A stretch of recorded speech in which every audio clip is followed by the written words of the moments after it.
లక్ష్మి కొడుకు శరత్ గంజాయికైతే అలవాటు పడ్డాడు. మరి తను ఎంత చెప్పినా కూడా వినిపించుకునేవాడు కాదు. లక్ష్మి అప్పటికే చాలా ఖర్చు పెట్టేసింది. గంజాయి మాన్పించడానికి రీహాబిటేషన్ సెంటర్కి కూడా తీసుకెళ్ళింది ఒకసారి. అయినా ఏం లాభం, అక్కడ కొంతకాలం ఉన్నంతసేపు బాగానే ఉన్నాడు. ఆ తర్వాత నుంచి మళ్ళీ అదే తంతు. తన ఫ్రెండ్స్తో చేరి పూర్తిగా చెడిపోయాడు. మరో పక్క ఇంట్లో పరిస్థితి ఏంటి అనంటే, లక్ష్మి ఇంటింటికి వెళ్ళి చేపలైతే అమ్ముకుంటూ ఉంటుంది. తన కూతురిని చదివించుకుంటుంది. కొడుక్కి ఎంత చెప్పినా వినిపించుకోవట్లేదు. తన భర్త అయితే తాగుతూ వీధిలోని, లేకపోతే అనారోగ్యంతో మంచం మీద. ఇదే తంతు. మరి తను విసిగిపోతుంది. ఒకసారి శరత్ని బాగా కొట్టేస్తుంది. శరత్ కూడా బాధపడి అక్కడి నుంచి అయితే వెళ్ళిపోతాడు. కానీ అప్పుడే తెలుస్తుంది అదేంటి అనంటే, తన ఫ్రెండ్స్ తనతోని డబ్బులు ఖర్చు పెట్టించి ఒక బకరాగాడు దొరికాడులే, మనం వీడితోని బాగా ఆడుకోవచ్చు, ఎంజాయ్ చేయొచ్చు అని అనుకుంటున్నారు. ఆ మాటలు విన్న శరత్కి పూర్తిగా అర్థమవుతుంది.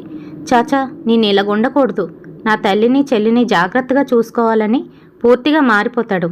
ఈలోగా వాళ్ళమ్మ కాల్ చేసి, ఏరా ఎక్కడున్నావు, తల్లి అనేది ఒక మాట అనకూడదా, కొట్టకూడదా అంటూ ఇంటికైతే పిలుస్తుంది. ఇంకా తన ఇంటికి వచ్చి వాళ్ళమ్మని క్షమించమని అడుగుతాడు. ఆ తర్వాత ఒక కంపెనీలోని ఉద్యోగానికని వాళ్ళ పెద్దమ్మ వాళ్ళ ఇంటికి కాకినాడ అయితే వెళ్తాడు. అక్కడ వాళ్ళ అన్నయ్యతో కలిసి ఉద్యోగం చేస్తున్నాడు, కానీ తనకి మటుకు సంతృప్తి లేదు. 3 నెలలు గడిచింది. ఇంకా నేను ఇందులో చెయ్యను, తొందరగా ఎక్కువ డబ్బులు వచ్చే పని ఏదైనా ఉంటే చూసి పెట్టమని వాళ్ళ అన్నయ్యని అయితే అడుగుతాడు. ఒక ఏజెంట్ ద్వారా మరొక కంట్రీకి అయితే ఉద్యోగానికని వెళ్తాడు. మరి అక్కడ ఎన్నో రూల్స్ అయితే పెడతారు. ఒక బంగ్లాలోని పని చెయ్యాలి, అది కూడా నెల రోజులలోని 3 రోజులు మాత్రమే. దానికి బదులుగా 5 లక్షలు జీతం ఇస్తామని చెప్తారు.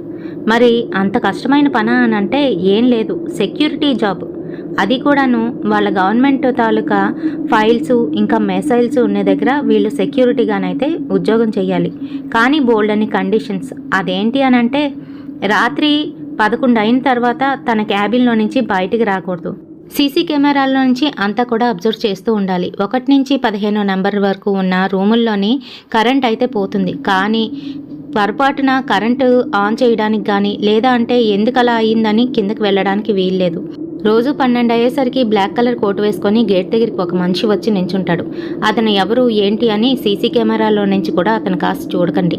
మీ రూమ్లో లైట్లన్నీ ఆఫ్ చేసుకొని కామ్గా వెళ్ళి అండర్ గ్రౌండ్లోనైతే దాక్కొని ఉండండి అంటూ ఇక్కడ చాలా రూల్స్ అయితే పెడతారు. మరి ఆ రూల్స్ ఎందుకు, అక్కడ ఏం జరుగుతుంది ఫుల్గా తెలుసుకోవాలని ఉందా?